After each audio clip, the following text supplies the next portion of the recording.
Back into Cougar Sports Saturday. Sort of breaking news in the world of BYU basketball. I know we've talked a lot of hoops already today, but another BYU Cougar hit the transfer portal recently. That was Noah Waterman, and he has found a new home. Earlier this morning, he committed to Louisville.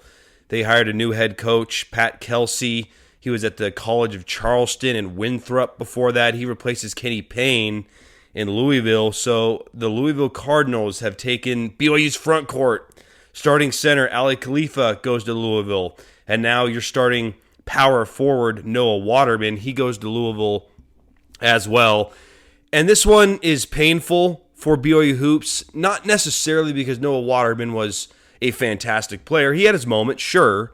But at least in my perception of Noah Waterman, the potential was always greater than the production. There were games where he would pour in 20-something points, and he looked awesome. And there were other games where you wanted more from him. You wanted him to be more physical. You wanted him to be more consistent from three.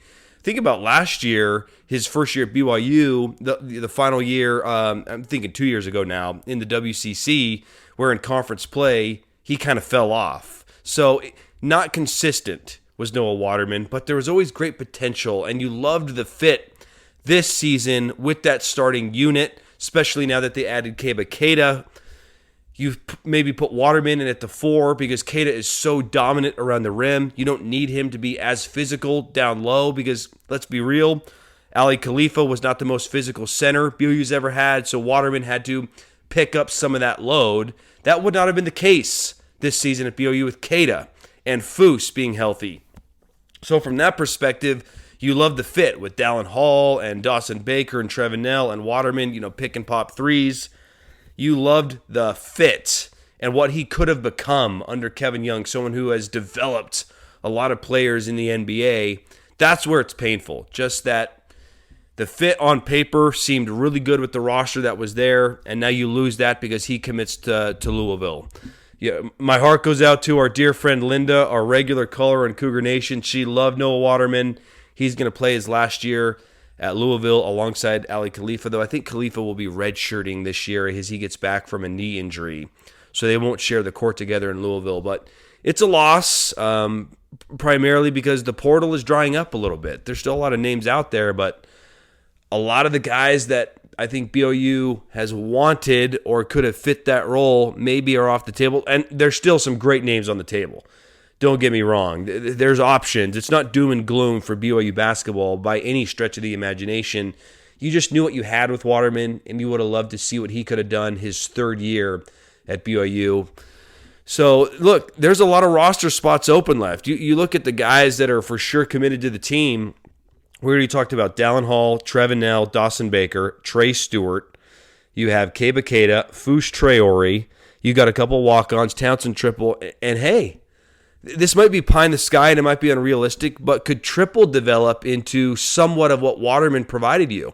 That stretch 4, we saw him have a flash last season on the road at Texas Tech. Could he develop into, of course not a starter, but could he be a rotation player giving you 10 minutes a game, providing you what Waterman could have provided you, a bigger pick and pop, small forward, power forward? We'll have to see, but he's still around. And after that, man, you got to get to the portal and get some depth. So there's a lot of work to be done for this coaching staff still, but I still have a lot of optimism. Richie Saunders, how could I forget Richie Saunders? Like, if Hall or Richie Saunders had left, kind of sound the alarm, that would have been really hard to overcome. I don't think Khalifa and Waterman are quite to that level. You would have loved to have them back. Don't get me wrong. I'm not saying it's nothing. I just think in the case of Noah Waterman, there was a lot more hope on his potential, someone that big who could shoot the ball versus the production. And maybe you can find someone in the portal who could give you exactly that. Because remember, Waterman came in late when he joined BYU 2 years ago.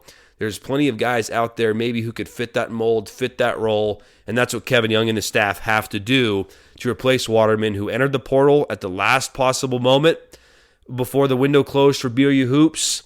And he found a home quickly in Louisville. And now let's see what Kevin Young and his staff can do to replace his production and his role on this team.